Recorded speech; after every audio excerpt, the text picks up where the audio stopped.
With President Obama's historic visit to Cuba, we reopen the topic of its culture and government censorship. One of the most notable topics right now is the internet connectivity, so let's highlight some things we need to know about internet in Cuba. First of all, where does the internet come from? Their neighbors, through the fiber optic cables from Venezuela. What about prices? Well, internet is not free. You must pay for your usage, even at hotel lobbies and at the international airport. Residents have an option of using government-censored internet that costs about $6 for a half an hour with a 1-hour limit. If you think that doesn't sound bad, keep in mind the average weekly salary is about $20, which is also why it would be hard to make it a profitable business for any major US company. The only internet service provider is Empresa de Telecomunicaciones de Cuba S.A., owned by the government. Censorship is strong. You can't access social media like Snapchat or YouTube unless you use a virtual private network, VPN, which some companies use to make business, and blogs ran by anti-government activists are inaccessible.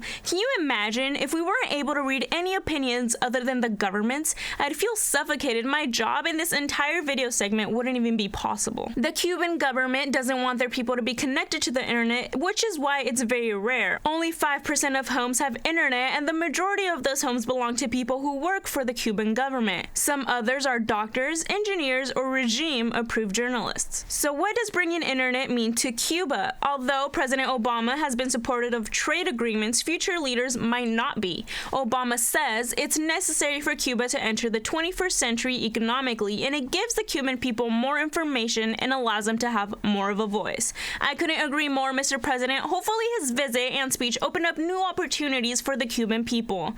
For Pentatech, I'm Paola Toledo.